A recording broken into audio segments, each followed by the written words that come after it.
Hello, everyone. Before we get started, make sure to like and subscribe, and leave a comment saying where you're from and when you watched.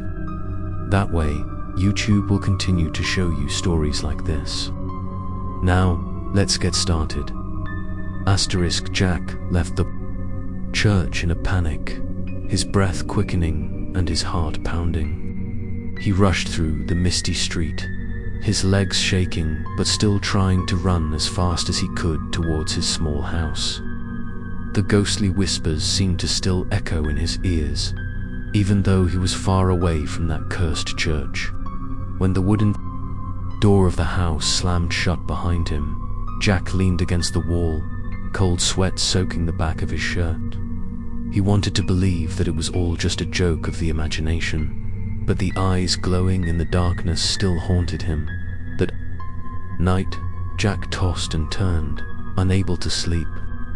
Every time he closed his eyes, images of the basement room appeared, the strange symbols on the wall, the stone table covered with a black cloth, and the cold hand on his shoulder like a warning from the underworld. He sat up, turned on the table lamp, and tried to reassure himself that everything was over. But at that moment, he heard a knock on the door. At first it was just 3 light knocks, then gradually it became more frequent. Jack held his breath, his heart pounding, not daring to move. The night wind whistled through the cracks in the window, making the curtains flutter.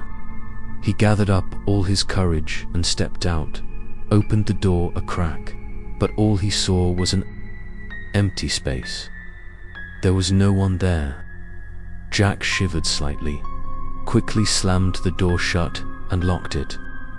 He turned to go in when he suddenly heard a whispering voice right behind his neck. Jack turned around, but the room was quiet. There was only the flickering light and his shadow on the wall. He trembled, wondering if he had brought something back from the church. That night, Jack did not sleep. He just sat, staring into the darkness, his mind filled with unanswered questions. The next morning, Jack decided to go see old Henry. He was the only person in the village who dared to mention the church. Clearly, when Jack confessed that he had been to St. Mary, Henry's face paled, his hands shaking. He warned that once inside, it would be difficult to escape. Henry told of people who had disappeared before. They did not die, but their souls seemed to be trapped in those cold walls.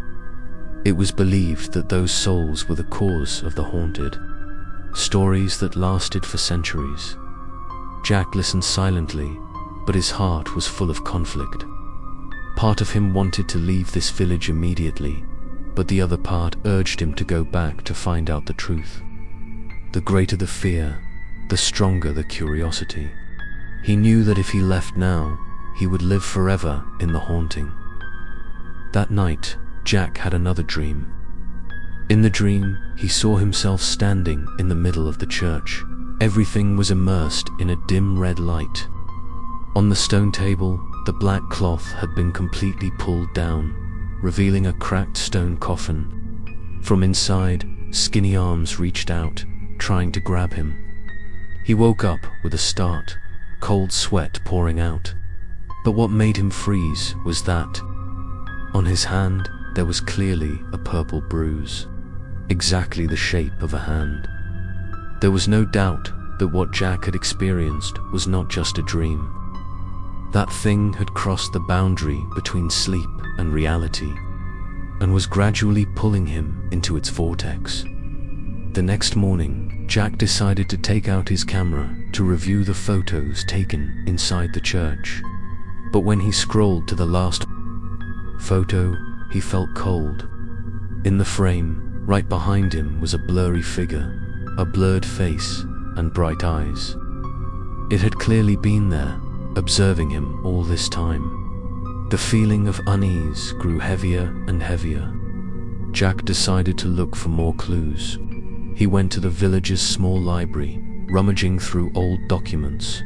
After many hours of patience, he discovered a notebook from the previous century. In it, it was written that St. Mary's Church had been the site of mysterious rituals. It was rumored that the pastor at that time was haunted by a dark force. He longed for immortality and performed forbidden rituals. But the ritual failed, turning the entire church into a cursed place. Jack read this, his heart pounding. He gradually understood that what he saw in the darkness was probably the soul of the pastor from back then. He had never left St. Mary. When night fell, Jack sat in front of the window looking towards the church. The moonlight shining down, causing the dome to cast a long shadow on the ground. At that moment, he saw a figure standing motionless right at the church gate, as if looking straight at his house.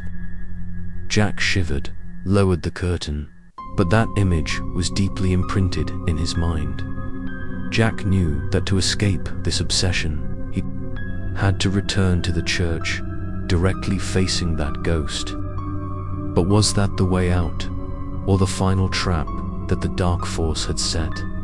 The terrifying journey has only just begun. In the next episode, Jack returns to St. Mary's, determined to find the truth, but what awaits him in the darkness is much more terrifying.